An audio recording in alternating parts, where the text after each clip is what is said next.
Bom dia. Good morning to all of you. Buenos dias a todos. It's a pleasure and an honor to be here with you today. I think Cameron and Eduardo introduced many of the things I'm going to be sharing with you today.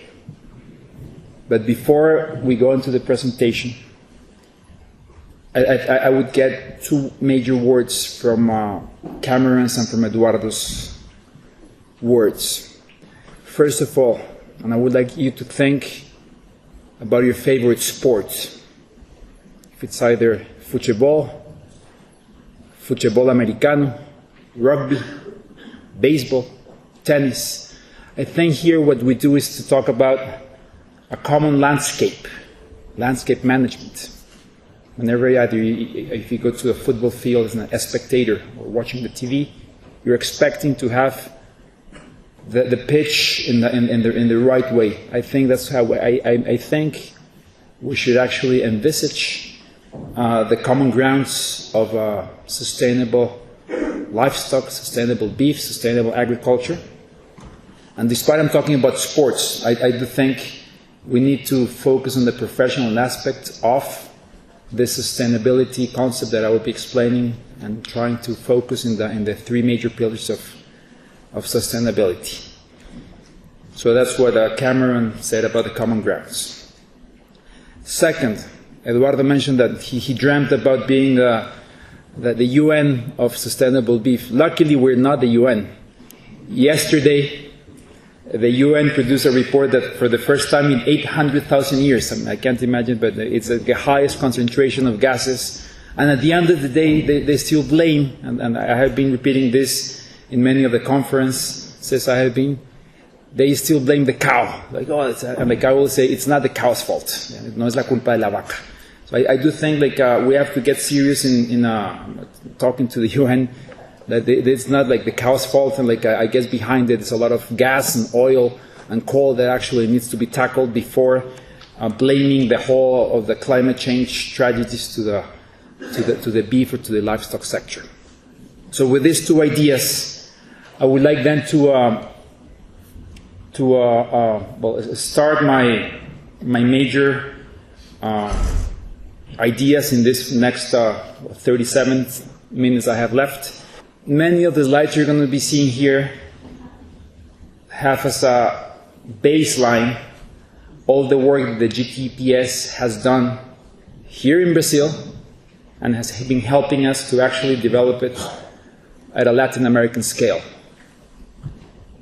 Tomorrow we'll be sharing, as a group, our experience in Mexico, experience in Colombia, and I do think, as we're going to be seeing, at least in this, the most important behind the three pillars is the joint work between the public sector, between the private sector,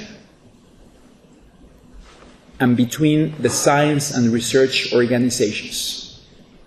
And perhaps I'm going to stop in the research organizations. For many years, I think the research organizations, name them CIAT, ILRI, CIMIT, the Wheat and Corn Research Institute based in Mexico. I think they were totally away from the actual business, the actual practice grounds in Latin America, but luckily, I think we're bringing them back together. I would highlight the importance of an institution like Embrapa in Brazil. They're also leading the way in many parts of Latin America, and perhaps Colombia is the most successful example of collaboration between Corpoica, which is the Colombian National Research Institution, and Embrapa. Working where? Working in degraded lands, working in underperforming pasture lands.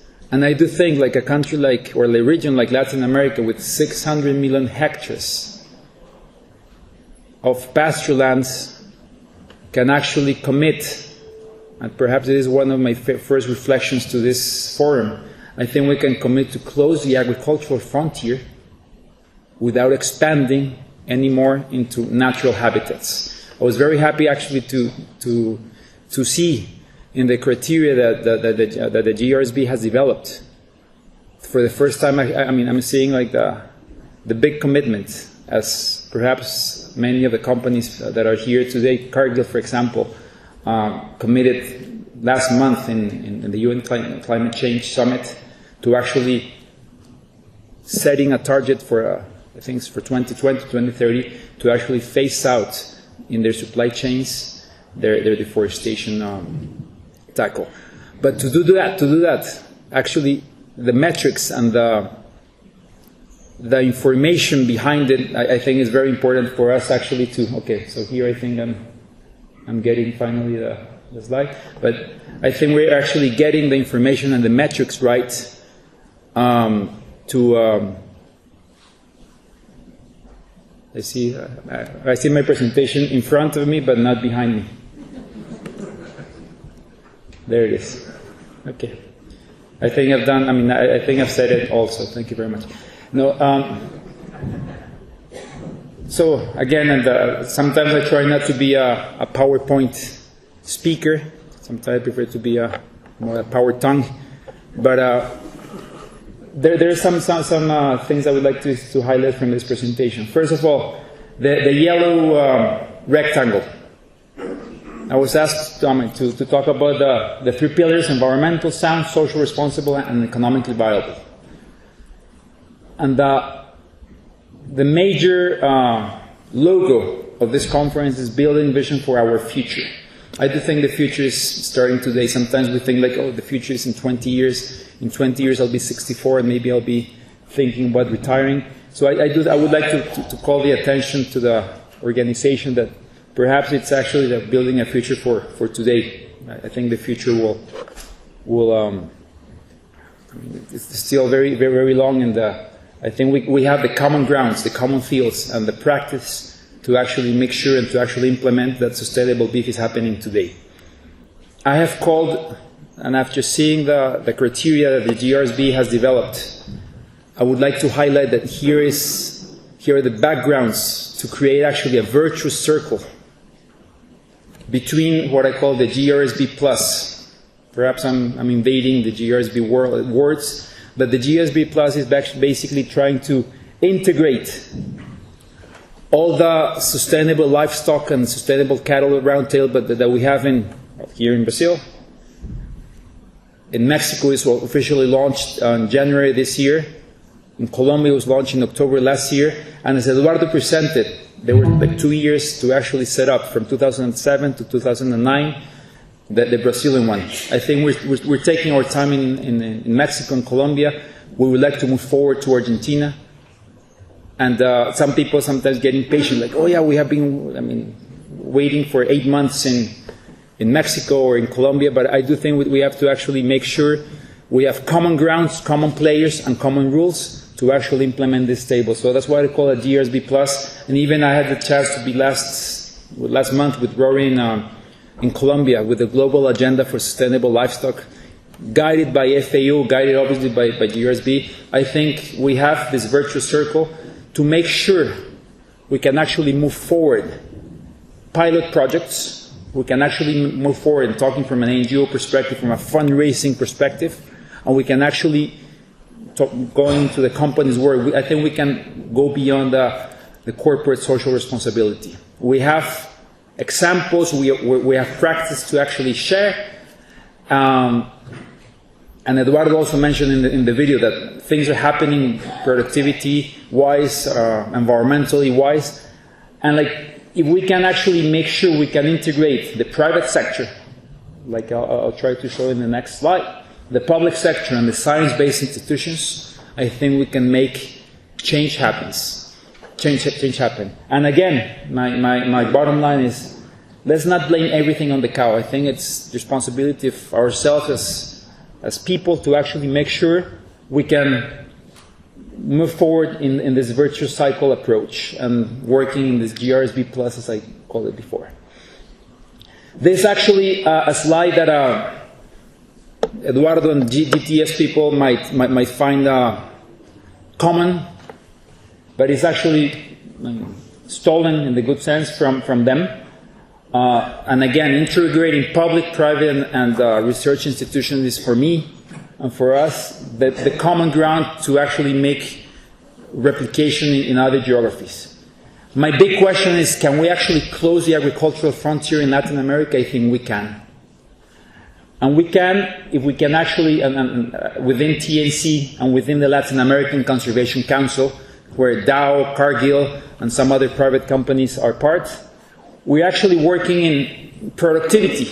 I mean, productivity is perhaps very easy to measure, but as an NGO perspective, I think we also have to do internal homework to actually measure conservativity. I don't know if that word exists in any dictionary, but I mean, I put it there in quote marks, because sometimes it's very easy to say, oh, let's conserve and let's grow forests in a very, let's say, unprofessional manner. As we expect the productivity side to be very professional, I do think as NGOs we also need to have a very professional approach to conservativity issues. And obviously, behind it is the profitability issue. I mean, and I find it very satisfactory to find the common grounds and the common principles within the 3 pillars at the GRSB to actually make sure the profitability aspect is there. Mauro Lucio, who's not here today, who most of you know from Pará State, he once told me, and it's down later, that it's very hard for a farmer, for a producer, if its accounts are in red, to actually talk about green. But Mauro told me one thing, that if you actually mix the red accounts with the green, you get the brown color. And this is the color that sometimes we also need to be focusing on the soil quality, that sometimes we tend to forget also the importance of the soil balance. So, the private sector. And I don't know if you can see it, but I have highlighted some. I mean, it's more black. Some other of the words. I think the private sector has its homework to do to actually, work in better nutrition, more health, genetics, welfare, traceability, the management. But I would like to highlight the importance of the roundtables again. And I'm very happy to hear what Cameron said. I mean, it's nothing to, as Colombian, we're not imposing the Colombian standard for Mexicans or vice versa. I do think that the roundtables need to create a local, or as I call it, a glocal problems and local solutions. I think the locality is very important for actually to work in the countries we'd like to select. We would like to work. The supply chain. A month ago, we were very happy to hear many of the companies, as I said before, Cargill and some others, actually committing themselves to say we're going to be working together in a supply chain management. I'm very happy to hear this, but sometimes I fear that all these announces happen during an UN summit and with Ban Ki-moon and with Leonardo DiCaprio, but I think we actually make sure we need to make it locally to actually work. And how do we make it locally? To actually work here together in this team or in this family.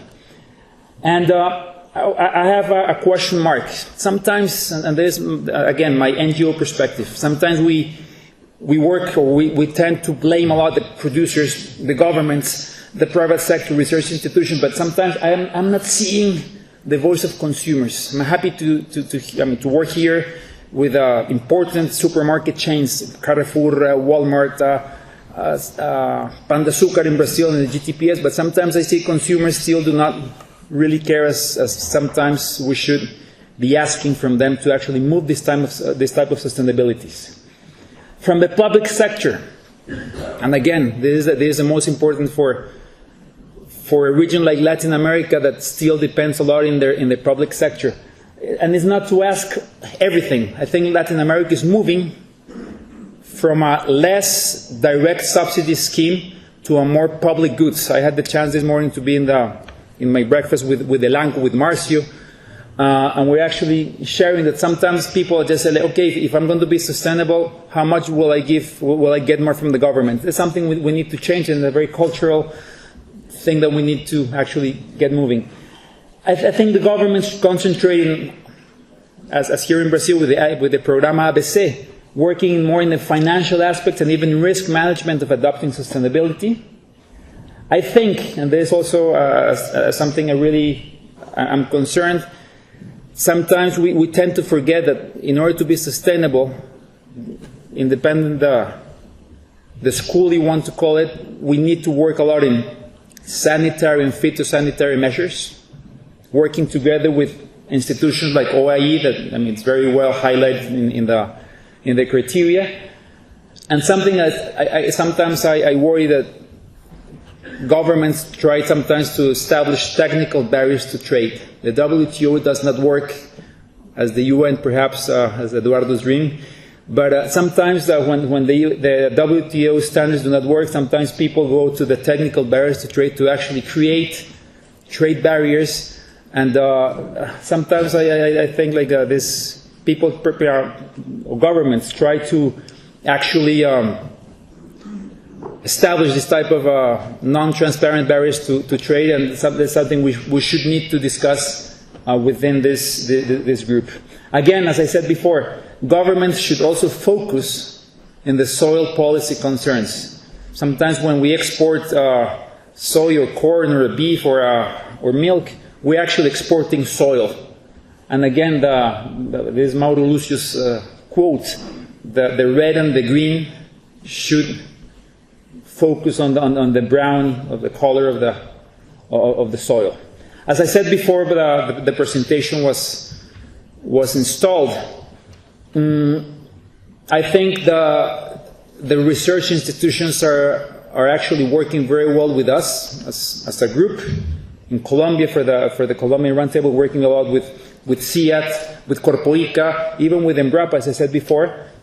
And I think we're doing a lot of interaction with CIAT, with the International Livestock Research Institute based in Africa, with CIMIR, as I said before, with the Embrapas in the region, or with Fundaciones Produces in Mexico, which is a joint venture between public and private partnerships. As I said before, I think we can move beyond the pilot projects, and that's why the adoption of, sometimes we say, oh, let's work with model farms. I think we're in the phase to actually make sure that we can adopt farms, either public or private, to be benchmarks. So, and that's why I would like to eliminate the word model, because I think we are, and again, to replicate the sports example, I think we can play now in Premier League or in important arenas of sustainability. Three major words I would like to take home. The go and no-go zone concept. It's something that we have been working as a nature conservancy in Brazil, in Colombia, and in Mexico. I do think we can start guiding many of the private decisions to actually make sure where we can actually develop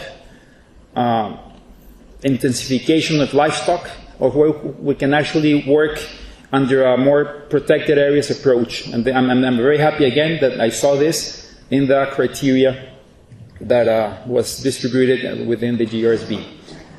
The big and small data. Today we have cell phones that we can actually track our family and many of the things we do in our common lives. And sometimes farmers or producers are still fear that big data means big brother. Taxes and people wanting to know about everything about you. But I think it's a very good experience. IBM, for example, who's our member within the LAC, we're working with them in Pará, here in Brazil, to actually make sure we're doing good progress in integrating environmental aspects and productivity aspects. So again, I wouldn't fear all this big data that we're having in some other sectors, and I'm happy to integrate this type of data. New Zealand, I'm sure I think it's tomorrow or later during the day, we're going to be we're going to be hearing some experiences from New Zealand. And this is actually one of the big changes in Latin America, and I'm speaking on behalf of Mexico or Colombia here. For many years, New Zealand was seen as the big fear for Latin America, because we thought that oh my God, the New Zealanders are coming here and they're so efficient and they're so great, and they can produce under a pastoral system with very low production costs. And people, when when we talked about let's make business with New Zealand, people said, no, we're not prepared. Nowadays, thanks to New Zealand, that they're leading a lot of research activities, they're leading a lot of information activities, a lot of data things. I think we're actually liberating our cultural bias towards actually working with a country partner like the New Zealanders. Talking about common grounds again. And again, perhaps it's not a word that you will find in the dictionary, but I have adopted this global solution, and within the 3 pillars, I can, with no doubt, assure that the 3 pillars are actually taking place today in many of our geographies in Latin America. The above picture, it's a picture taken at Mauro Luz's farm. I had the chance to be there last February. And perhaps it's not a very clear picture, but I'm actually trying to highlight the health issues, the pasture issues, and the fence issues. Sometimes, I mean, a simple fence can actually make sure we can stop expanding the agricultural frontier. The lower picture, for many of you who are here today and had the chance to be a month ago in Cali, Colombia, for the global agenda of sustainable livestock, is actually the farm where we in Colombia have been working in making this happen. And perhaps it's not very clear. I'm sorry if you cannot, the ones in the back cannot actually, or in the front cannot read these graphs. But what I would like to highlight here, again, the importance of big data. First, despite all the variations of Fenómeno del Niño or Fenómeno de la Niña that we have worldwide, so all these peaks in the red color, the average production per cow has not been changed due to the big peaks. So this is something we can actually make, we can actually show it's happening. We can actually demonstrate that things are not like a romanticism, and it's actually happening. And then, and again, talking about the environmental pillar, within and then there is the project here to the left. Sustainable cattle ranching has a lot of environmental benefits that sometimes we do not communicate them well enough. But the first one is biodiversity contribution. So it's obviously there's an increase in biodiversity contribution when silvopastoral systems or pastoral systems are being implemented.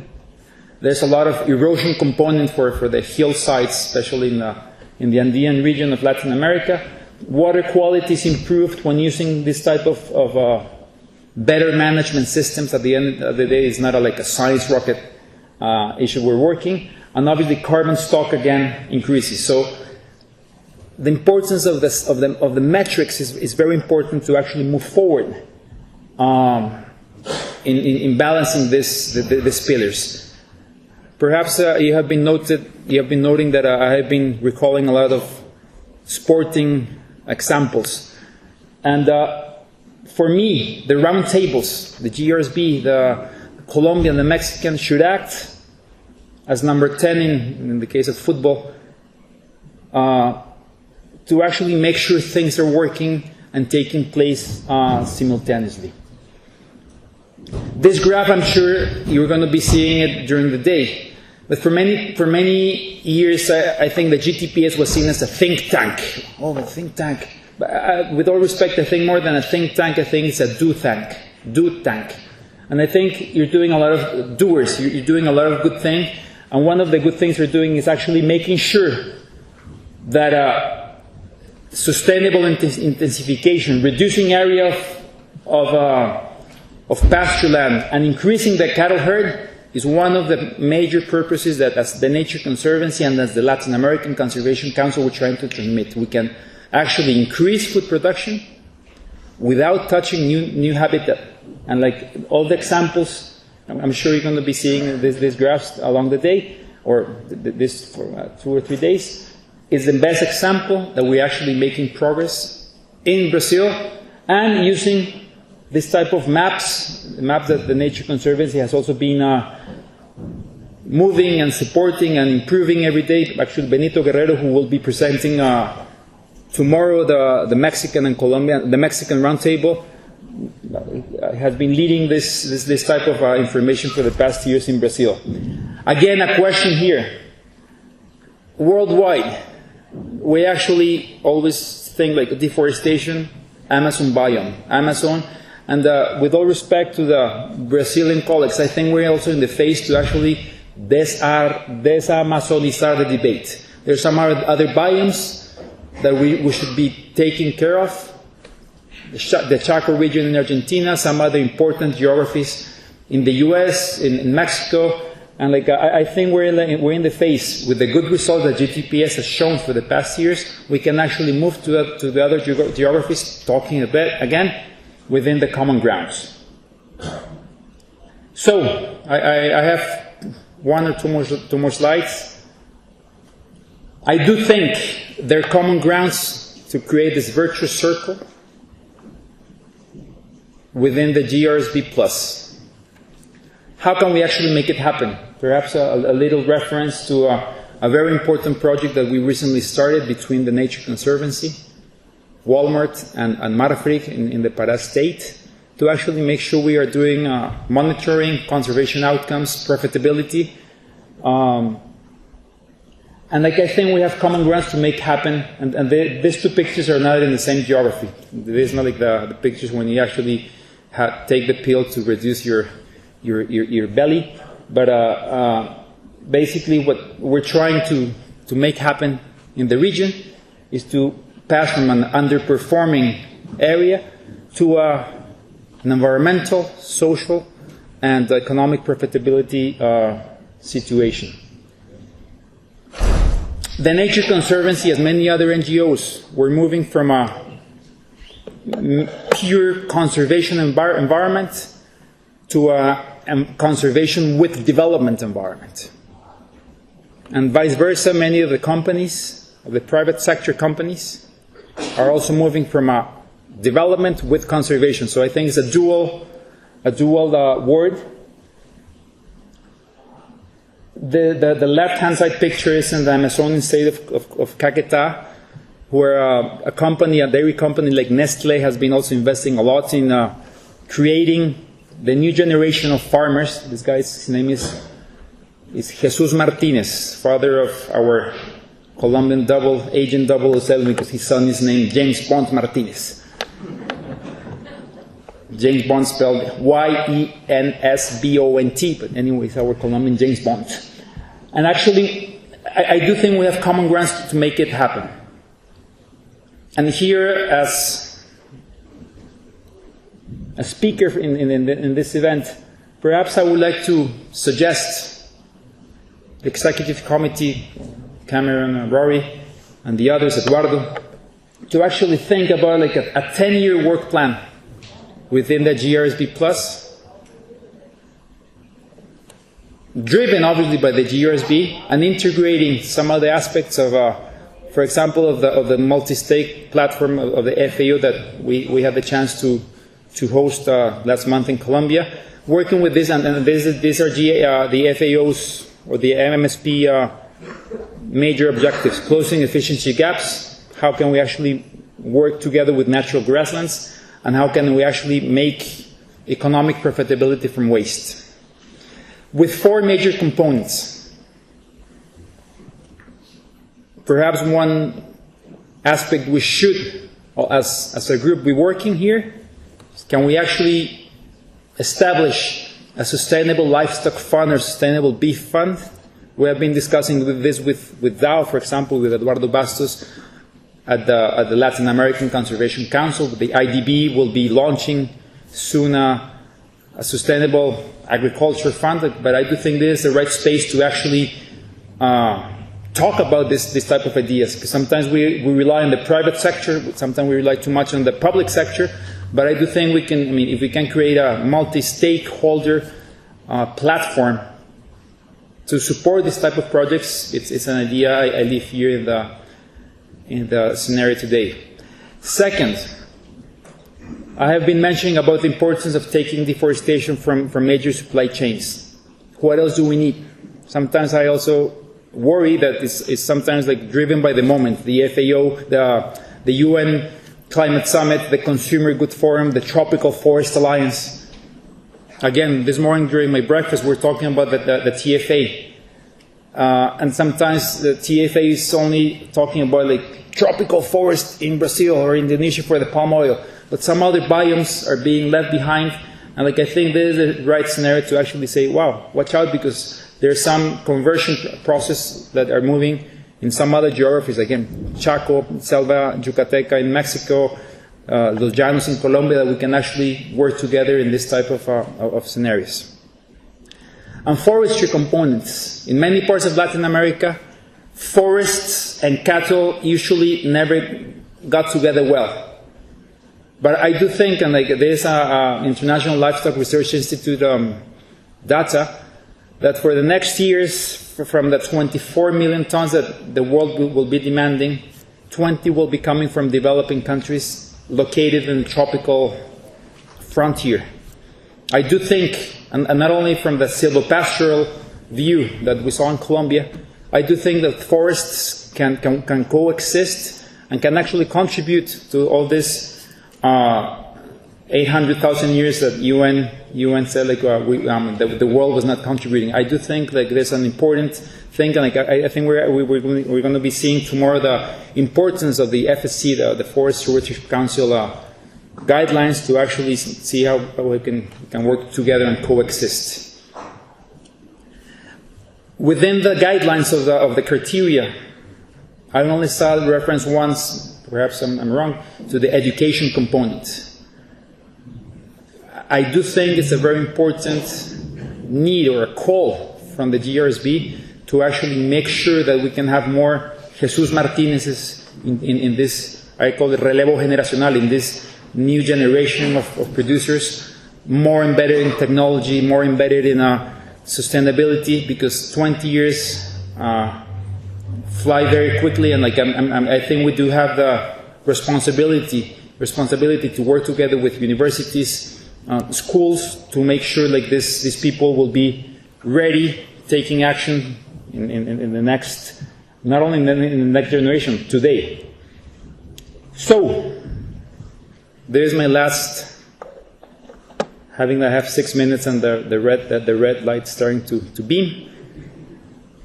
As I said at the beginning, common grounds, so this Cameron that mentioned. If it's either a rugby field, a golf course, a football, American football, a diamond, baseball diamond, or a football field, I do think we have the correct material to work for a landscape management approach, which is basically what we have in the field, and like I think we can actually work together in a soil and water to balance the 3 pillars of this GRSB long-term vision. Thank you very much.